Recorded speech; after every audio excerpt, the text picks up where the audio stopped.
오늘 특송 감사드립니다. 우리 옆에 계신 분들 서로 축복했으면 좋겠습니다. 사랑하고 축복합니다. 자녀 세대 살립시다. 네, 오늘도 민수기 6장의 말씀으로 우리 자녀들을, 우리 또 자녀 같은 분들 서로 축복하도록 하겠습니다. 앞에 화면을 보시면서 우리 축복하도록 하겠습니다. 시작. 여호와는 다니와 성은이에게 복을 주시고 다니와 성은이를 지키시기를 원하며 여호와는 그의 얼굴을 다니와 성은이에게로 비추사 은혜 베푸시기를 원하며 여호와는 그 얼굴을 다니와 성은이에게로 향하여 드사 평강 주시기를 원하노라. 그들이 이같이 내 이름으로 이스라엘 자손을 축복할지니 내가 그들에게 복을 주리라. 아멘. 저희가 DCC 교재를 따라서 요한복음을 통해서 5주간 예수님은 누구신가, 그것을 이제 저희들이 배우고 있습니다.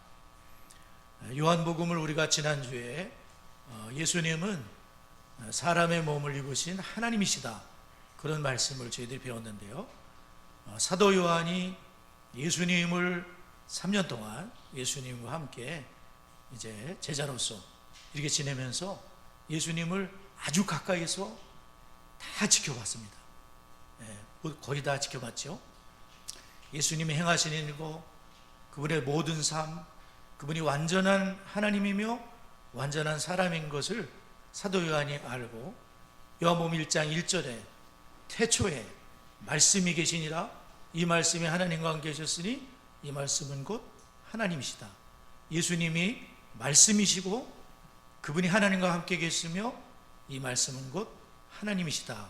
이렇게 태초라는 것은 창세기 1장 1절에도 태초가 나오지만 그 태초와는 비교도 할 수 없는, 창세기 1장의 1절의 태초는 역사의 어느 시점을 말하거든요.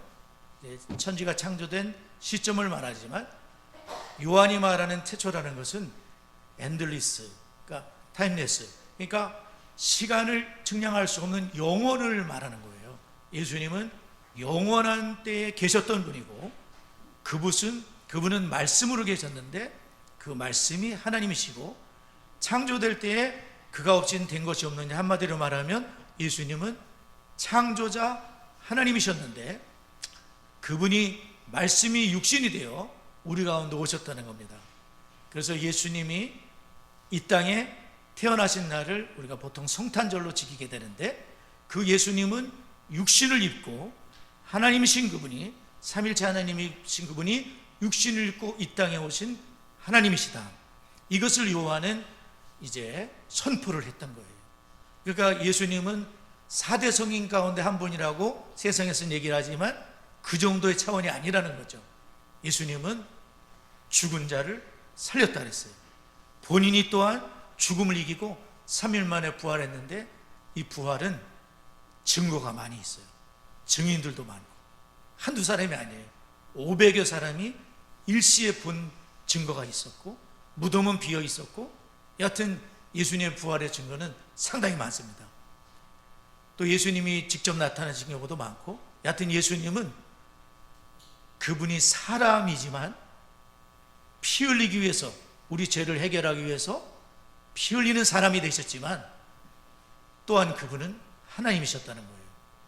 그래서 물 위도 걸을 수 있으셨고 죽은 자도 살리셨고 죄도 사하실 수 있었고, 오늘 예수님께서는 드디어 첫 번째 표적을 행하셨는데, 기적을 행하셨는데, 무슨 기적이죠?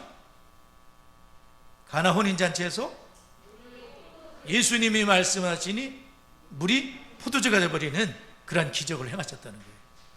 요한복음에는 7가지의 기적이 나오게 되는데 예수님이 하나님이신 것을 증거하는 그런 기적이 나오는 거예요. 그래서 요한복음은 21장까지 있는데 요한은 자기가 예수님은 하나님이셨다는 얘기를 했기 때문에 그를 증명하기 위해서 21장을 쓴 거예요. 그냥 쓴 게 아니에요. 그러니까 선포 딱 전제를 깔아놓고 그리고 설명을 해나가는 거예요. 왜 이분이 하나님이신지를 내가 증명을 하겠다. 실제 내가 눈으로 보고 느끼고 그것을 기록을 한 것을 요한복음 21장이라고 볼 수가 있어요. 그래서 요한복음 20장에 나오는 대로 예수님이 하나님의 아들 그리스도이심을 믿게 하려 하며 너희로 그 이름을 힘입어 생명을 얻게 하기 위해서 요한복음을 기록한 것이다. 그 예수님에 대해서 여러 그 존칭이 많이 있어요. 예수님은 빛이시다. 어둠의 세상에 오시는 빛이시다. 예수님은 생명이다. 예수님은 말씀이시고 예수님은 은혜와 진리가 충만하신 분이다. 은혜는 뭐냐면은 우리 모든 죄인이 은혜가 필요해요. 구원을 받으려면 은혜가 필요하고 은혜가 필요하다는 사실을 가르쳐 주는 게 진리인 거예요.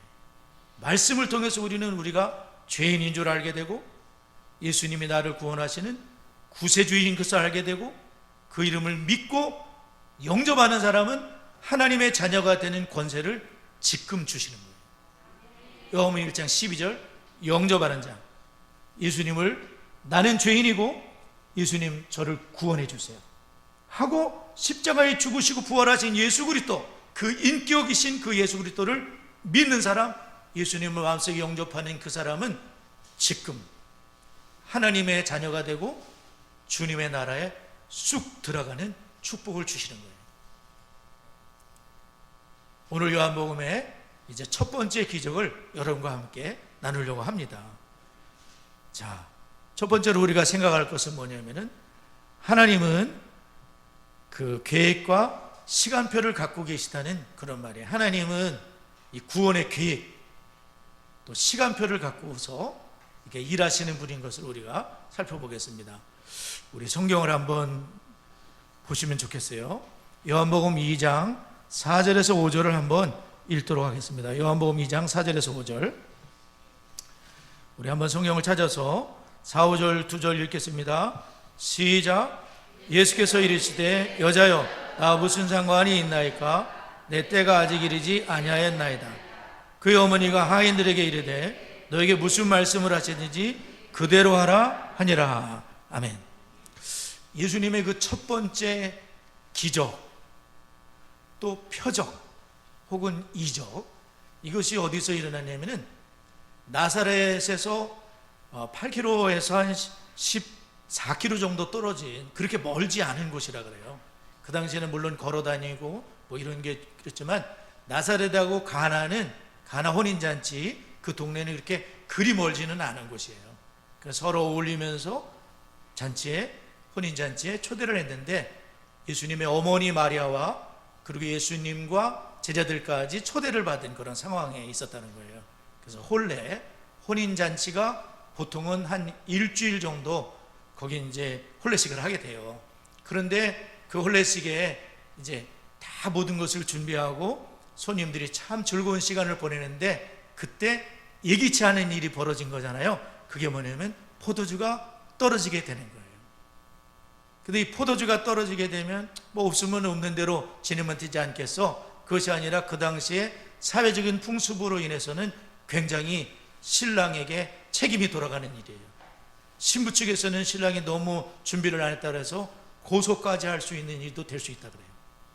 그러니까 이 포도주가 떨어지는 이 사건은 굉장히 신랑 측으로서는 상당히 어려운 아주 난처한 상황이 벌어지는 거예요. 물론 많이 준비했겠지만 손님이 많이 왔는지 여하튼 포도주가 떨어지게 되는 그러한 상황이 벌어지게 됐는데, 근데 이것을 조용하게 지금 진행이 되고 있는 거예요.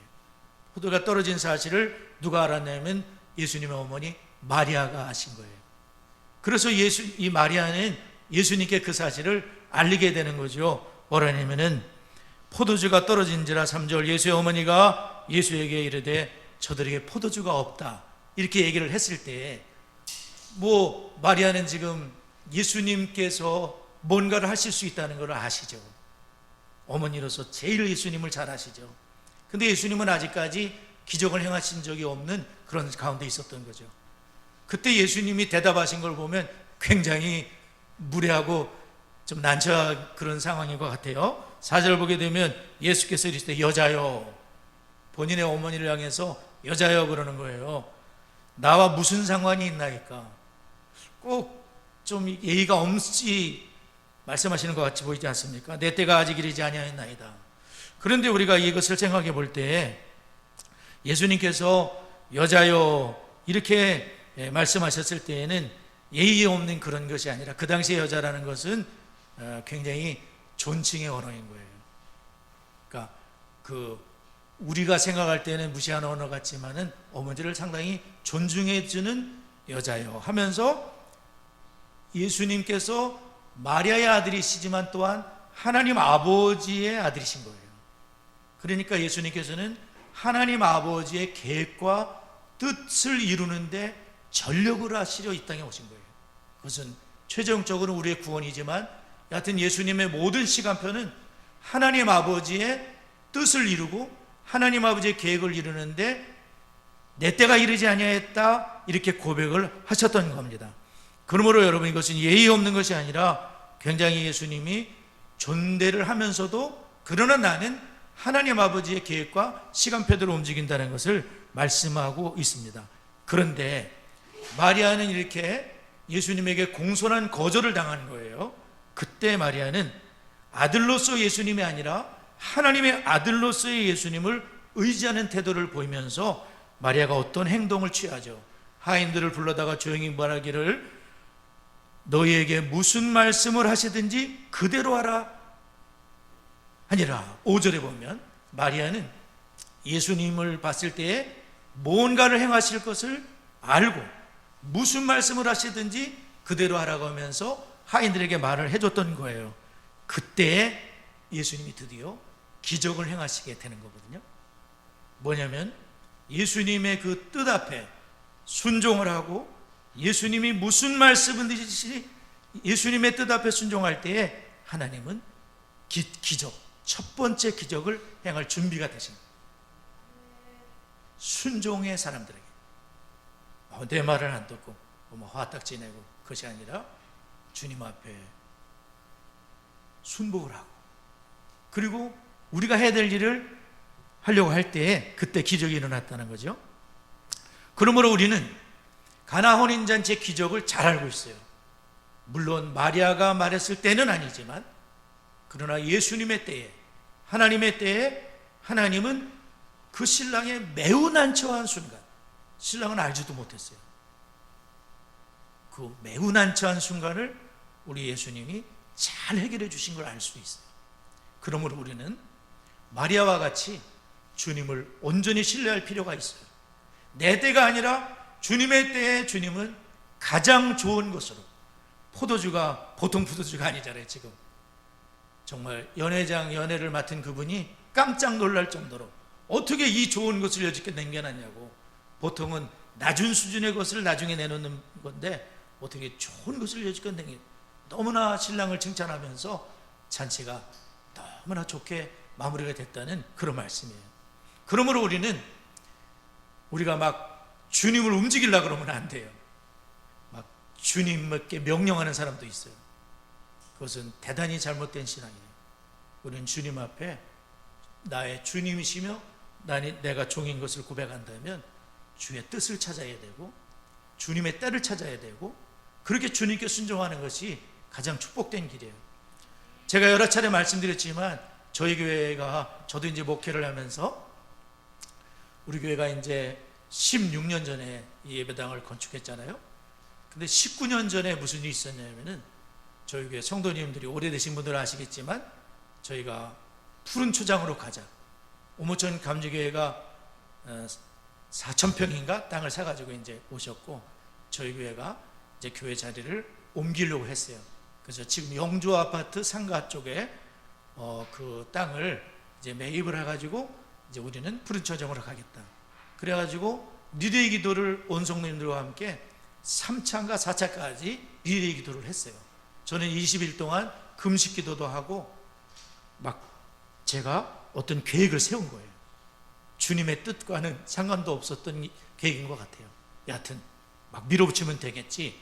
근데 결과는 어떻게 되냐면 계약 단계까지 가가지고 일이 틀어지면서 교회는 어려워지고 제가 많이 기운을 잃게 되는 그런 일이 있었어요. 모든 것을 내려놓게 됐습니다. 그리고 3년이 지났어요. 하나님이 일을 시작하시더라고요. 물론 3년 동안 성도님들과 함께 기도를 했죠. 그리고 4개월 만에 250평이 건물이 선 거거든요. 기적의 연속이었어요. 하나님이 계속해서 기적을 베풀어 주셨어요. 그래서 이 건물이 서게 된 것을 보면서 저는 한동안 저희 사모와 함께 꿈을 꾸는 것 같았어요. 꼭대기층에 사택이 있어서 오르내리면서 어떻게 이 건물이 설 수 있었을까? 우리의 힘으로는 도저히 불가능한 일이고, 누가 부자가 있어서 헌금할 분도 계신 것도 아니었고, 모든 성도님들이 다 같이 힘을 모아 주연으로 이 건물이 서게 됐는데, 그때 제가 느낀 것은 하나님의 때라는 게 있는 거구나. 하나님이 하시면 쉽구나. 하나님이 하시면 되는구나. 제가 그걸 느꼈거든요. 예수님도 그 말씀을 하는 거예요. 내 때가 아직 이르지 아니하나이다. 물론 그때는 십자가의 때를 말씀하지만 여하튼 예수님의 모든 것은 하나님의 시간표, 하나님의 계획을 이루는 그런 삶이었다는 것을 우리가 기억하면서 주님의 때를 기다리며 기도하는 우리가 될 수 있기를 바랍니다. 두 번째로는 예수님은 우리가 그의 이적에 참여하도록 은혜를 주세요. 주님이 혼자 하실 수도 있지만 참여하는 은혜를 주신다는 거죠. 우리가 7절, 8절을 한번 읽어보도록 하겠습니다. 요한복음 2장 7, 8절 한번 읽습니다. 시작. 예수께서 그들에게 이르시되 항아리에 물을 채우라 하신즉 아기까지 채우니 이제는 떠서 연회장에 갖다 주라 하심에 갖다 주었더니, 마리아의 짐작이 맞았죠. 예수님은 그 난처한 상황, 포도주가 떨어지게 되면 잔치가 망쳐지게 되고 모든 책임은 신랑 집으로 돌아가게 되는데 예수님이 그걸 모르실 리가 없잖아요. 그때 예수님은 모든 것이 준비되었을 때에 이제 주님이 액션을 취하시게 되는 거예요. 뭐냐면은 예수님이 마리아가 부탁한 그 하인들을 불러서 저 항아리에 물을 채우라 이렇게 말씀하시는 거예요. 유대인의 그 정결 예식을 따라 항아리가 6개 놓여 있었고요. 그 항아리 하나당 한 100리터의 물이 들어가는 내 항아리가 거의 비어 있었던 것 같습니다. 그래서 그 항아리에다가 하인들이 이제 물을 채워야 되는데 이 물은 정결의 물을 채울 때에는 샘물을 길어와야 돼요. 그러니까 그냥 맹물을 쓰는 게 아니고 샘물을 길어와야 되니까 수고를 좀 해야 됩니다.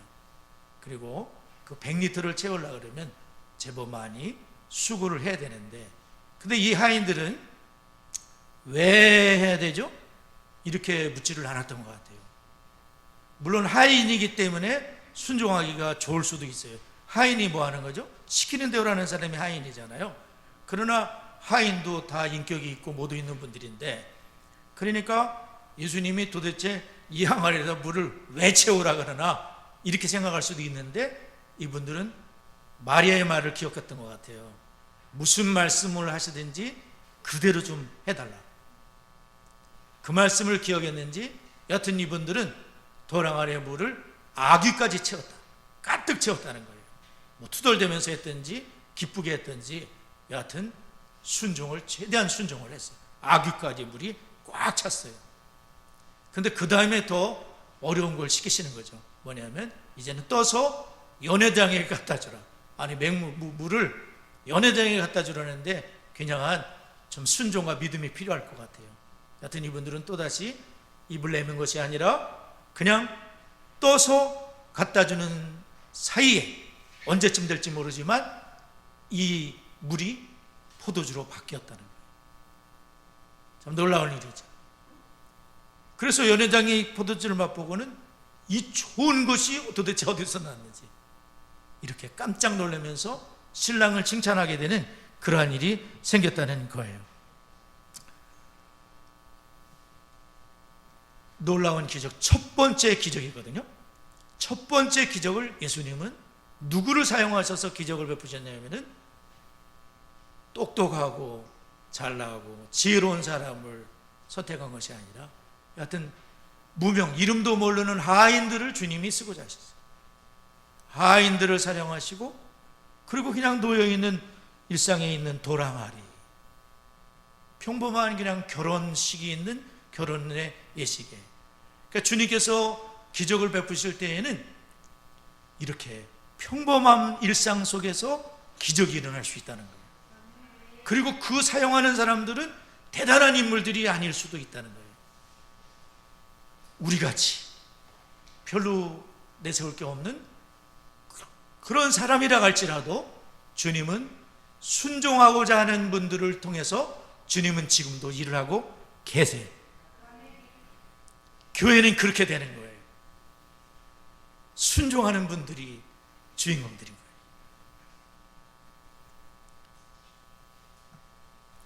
바울도 고린도 1장 26절에서 29절에서 그런 말씀을 했어요. 바울이 이렇게 성도님들을 보게 되니까 그 중에 지혜로운 자가 많지 않았어요. 문벌 좋은 자, 대단한 분들이 많지 않다는 것을 알았습니다. 하나님은 세상에 미련한 것들을 택하여 지혜로운 자들을 부끄럽게 하십니다.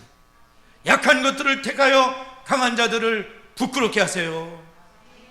소년 다윗이 약한 자 아닙니까? 골리앗이 얼마나 떠들어댔습니까? 엘라 골짜기에서 그냥 그 큰 골리앗을 떠들어댈 때에 하나님이 약한 소년 다윗을 사용해서 골리앗의 목을 벤 거 아닙니까? 어디 까불어대 하나님 앞에. 조그만 소년에게 죽임당하는 부끄러움을 당하는 거예요. 강한 자들을 부끄럽게 하시는 분이 하나님이신 거예요. 약하다고 고민할 것도 없어요. 주님이 강하시니까. 내게 능력 주시는 자 안에서 나는 모든 걸 할 수 있다. 주님이 주 안에서 우리는 강할 수가 있는 거죠. 세상에 천한 것들, 멸시받는 것들, 없는 것들을 택하여 있는 것들을 폐하려 하시는 것이 하나님의 뜻이고, 누구든지 자랑하지 못하게 하려 함이니라 그렇게 말씀하고 있습니다. 종들은 뭐가 일어나는지도 몰랐지만 예수님께, 또 예수님이 어떤 분이신지도 잘 몰랐지만 예수님의 말씀에 묵묵히 자신들이 할 수 있는 것에 순종했을 때 물을 까기까지 채우고 떠서 갖다 주는 중에 하나님의 엄청난 기적이 일어났는데, 이 하나님의 7가지 기적 중에 첫 번째 기적을 이루는 그 참여하는 주인공들이 됐다는 거예요. 하나님의 구원 계획에 참여하는 영광을 누리게 됐고, 성경에 이름은 기록되지 않았지만 그들의 순종이 기록되어 있는 거죠. 영광스러운 일이죠. 하인들이 뭐 기록할 게 있겠어요. 근데 주님이 그들의 순종을 기록해주고 있는 걸 보면 중요하다는 거예요. 내가 어떤 사람인가가 중요한 게 아니라, 투덜대는 게 중요한 게 아니라, 투덜대더라도 순종이 중요하다는 거예요. 6월절의 밤도 그렇지 않습니까? 어린 양을 잡아가지고 다 문설주와 임방에다 바르라 그랬어요. 두려워 떨면서 바른 사람, 의심한 배 바른 사람, 전날 죄 지은 사람 상관없지요. 피만 바르면 죽음의 사자가 지나갔던 거예요. 중요한 것은 나의 인격이 아닌 거예요.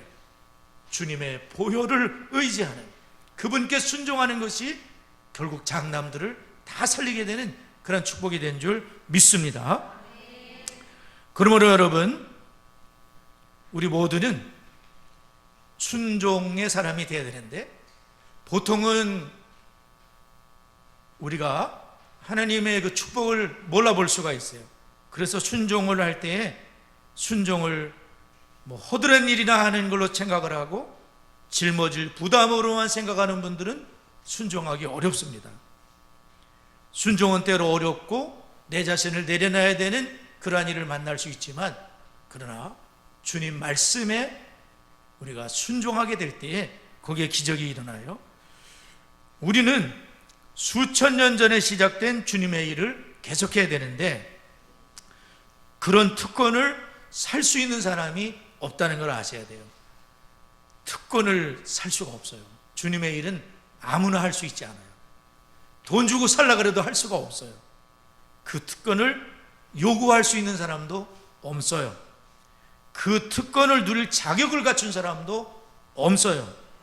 우리는 다만 하나님이 나를 콜링하실 때에 아멘 하고 순종할 때에 그 특권을 누리게 되는 거예요. 하나님의 그 일에 참여하는 엄청난 특권을 누리게 되는 거예요. 그 특권을 놓치지 마세요. 힘들다고 조금 불편하다고 어리석은 거예요. 주님이 우리를 사용하자 하실 때 내가 여기 있나이다, 나를 사용해 주세요. 나라가 불러도 막 달려가지 않습니까? 대통령이 불러도 다 챙기고 가잖아요. 좋은 자리 버리고 가잖아요. 영광스러우니까. 가문의 영광이잖아. 하나님이 날 부르는데 시간이 없어요, 돈이 없어요, 딴 데 다 쓰면서 그러면 안 되죠. 주님 앞에 특권을 누리시고. 아멘. 마지막으로 예수님이 하신 일들은 그분의 마음과 영광을 보여주는 것이라고 볼 수가 있습니다. 우리 요한복음 2장 11절 한 절만 우리 다 같이 한번 읽어보겠습니다. 11절 시작. 예수께서 이 첫 표적을 갈릴리 가나에서 행하여 그 영광을 나타내심에 저들이 그를 믿으니라. 주님의 영광을 난처하기 짝이 없는 이제 막 출발하는 그 홀레식 신랑과 신부를 축복하며, 예수님이 포도주를 얼만큼 만들으셨죠? 600리터 가까이 만들었어요. 600리터가 어느 정도 될까요? 꽤 많은 양입니다. 이거 다 어디다 쓰시려고? 예수님은 그만큼 복음이라는 것은, 예수님이 가져오시는 인생이라는 것은 굉장히 기쁨이 있다는 거예요. 포도주는 기쁨이에요. 예수님이 가져오시는 세계는 굉장히 풍성하다는 거예요. 오병이어 12광질이 남지 않습니까? 예수님은 간드랑간드랑 하시는 분이 아니에요. 12광주리를 남기시는 분이에요. 차고 넘치게 하시지요. 할렐루야. 간드랑간드랑 하지 않아요. 주님은 넘치시는 분이세요. 주님이 누구신지를 보여주는 거죠. 그래서 주님의 이 기적을 보면서 제자들이 와, 예수님이 하나님이신 게 맞는가 보다, 이거를 느끼게 되는 거예요. 믿음이 조금 생기게 되는 거예요. 그래서 제자들이 그를 믿게 되는 그러한 그 축복의 기회가 된 거예요. 그래서 예수님의 기적은 하인들도 알았어요. 연회장은 몰랐어요. 신랑도 나중에 알았겠지만 지금 모르고 있어요. 하인들은 비밀을 간직한 거예요. 와, 예수님은 하나님이시구나. 저분은 그냥 사람이 아니구나. 순종할 때에 기적이 있는 거예요. 하인들은 최고의 날이 됐을 거예요. 아마 인생에 그런 축복의 날을 누리게 된 거죠. 그래서 예수님이 행하신 이 기적은 표적이라 그러고 헬라어로는 세메이언이라 그러는데, 그것은 뭐냐면은 표적은 기적을 목적으로 하지 않아요. 기적이 가리키는 분이 있어요. 가리키는 분이 있는데 그 예수라는 분이 바로 하나님이라는 것을 보여주는 표적이다. 세메이언이다. 우리는 그것을 요한복음에서 7가지나 대하게 되고, 부활은 기적으로 하지 않았는데 부활을 보게 되면 이분은 하나님이신 게 틀림없는 거예요. 부활하심으로 능력으로 하나님의 아들로 인정된 분이 예수 그리스도이다. 예수님이 하나님이시라면 우리는 그분 앞에 무릎을 꿇는 게 맞아요. 그분을 예배하고 그분을 찬양하고 그분을 믿을 때에 그분의 피로 우리 죄를 씻어주시고 하나님의 나라 백성이 되는 영광과 축복을 베풀어 주실 줄 믿습니다. 이 땅에 오신 하나님 예수 그리스도를 감사하며 우리 좋으신 하나님을 찬양하며 잠시 기도하면서 저 앞에 나아가겠습니다.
잠시 기도할 때 가나 혼인잔치의 기적으로 예수님이 하나님이심을 가르쳐 주신 것을 감사드리며, 그분이 하나님이심에도 불구하고 주님께 우리가 전적으로 순종하지 못한 삶을 살았던 것을 용서해 달라고, 첫 번째 기도할 때 또한 창조의 기적으로 물을 포도주로 만드신 예수님을 신뢰하며 순종으로 주님을 경험하는 성도가 될 수 있도록 색사주일학교 꿈의 땅 학생 새벽 청년들을 특별히 축복해 주시고, 올해 교회 표어대로 교회를 교회되게 교회 본질을 회복하며 창성의 모든 가정들이 신앙의 명문가를 꿈꾸며 세워져 나가도록 디스스 교회 접목이 잘 이루어지며 21일간 단일 기도 중에 있는데, 이 기도의 가운데도 은혜 받을 수 있도록 다 같이 합심해서 잠깐 기도하겠습니다.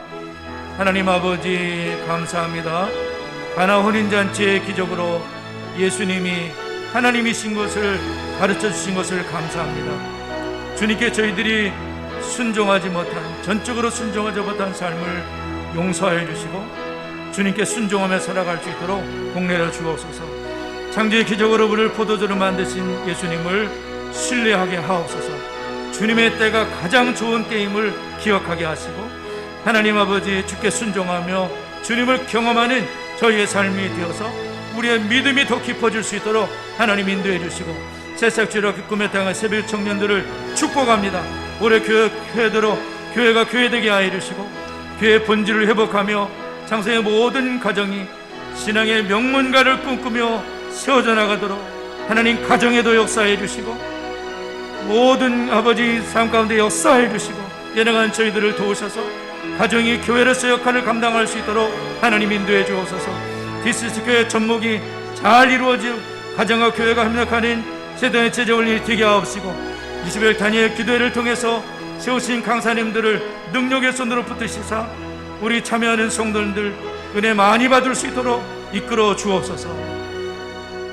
세 번째, 네 번째 기도할 때 대한민국이 하나님을 경외하는 복된 나라가 될 수 있도록 온 교회가 성경의 원리에 따라 가정을 이루게 하시고, 생육하고 번성하며 주의 나라를 건설하고 좋은 문화가 세우는 성도가 될 수 있도록 우크라이나의 전쟁이 합당하게 종식되게 해주시고, 그 땅에 예수님의 복음으로 진정한 평화가 임하며 고통 중에 있는 영혼들의 눈물을 닦아주시고 주님의 사랑으로 치료해 주시도록 다 같이 합심하여 기도합니다. 하나님 아버지, 감사합니다. 대한민국을 사랑하시고 축복하시는 아버지 하나님, 하나님을 경외하는 복된 나라와 민족으로 세워지게 해주시옵소서. 온 교회가 성경의 원리를 따라 가정을 이루게 해주옵소서. 아버지 하나님, 생육하고 번성할 수 있는 축복으로 주의 나라를 건설하게 하옵소서. 좋은 문화를 세우는 성도의 사명, 교회의 사명을 감당케 하여 주옵소서. 우크라이나 전쟁 합당하게 종식되게 하옵소서. 하나님, 사람으로서는 길이 없사오나 우리 하나님이 역사해 주시고 예수님의 복음으로 진정한 평화가 임하게 하옵소서. 고통 중에 있는 영혼들의 눈물을 닦아주시고, 공포의 아버지 저 있는 저들의 두려움을 해결해 주시고 주님의 사랑으로 치유해 주시고 안아주시고 역사하여 주옵소서. 주님 인도해 주옵소서. 예수님의 이름으로 기도드리옵나이다. 아멘.